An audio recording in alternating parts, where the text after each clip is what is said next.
Hello, this is Stephanie with Pherform, and I'm going to show you the wall ball. The wall ball contains two different movements. It is a squat into a vertical push.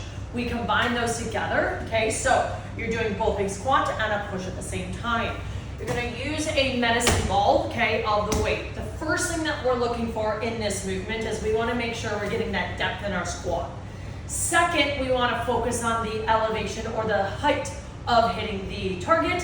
And then the third would be adding more weight. So first, squat range, second, height, third, weight.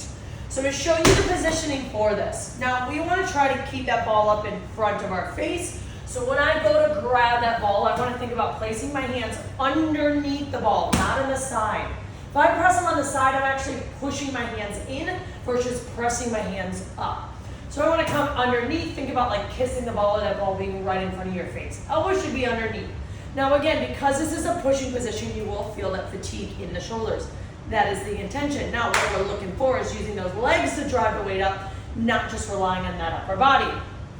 So hands come underneath the ball, elbows in front. Then we get into our squat stance. The squat stance, depending on where you're at, but typically heels underneath those hips, toes slightly outward. What we're looking for, and in this position of being able to drive the hips back, I'm going to show you from this angle first. We drive those hips back, knees come over those toes, keeping that ball right in front of those face, okay, getting into that end range. This would be the first movement that we're looking for, okay, keeping that good positioning. Second, as I'm coming out of the squat, okay, I want to think about pressing my legs down to extend my hips up. That is where we get the momentum to then drive the weight into the target or whatever the height we're looking at.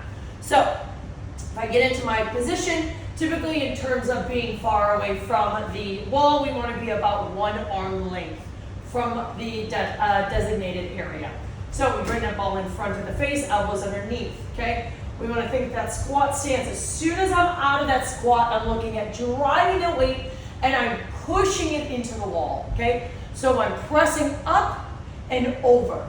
What that allows is the ball will then hit the wall and then rebound back into my position as I hold those hands up. So I'll do 1 rep to show you. So hand underneath, we drive those hips back. As I come on, I extend, I push, and then I land. Now if you notice that ball landed directly in that same position in which I ended. I brought my hands up, I pushed the ball, I kept it here, I brought it back. That allows me then to go into that next rep. So if I'm doing 2, here, back in.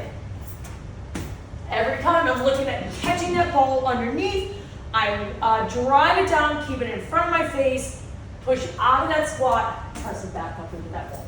Okay? Again, our goal on this is first, get comfortable with that depth position. Second, get comfortable with that height.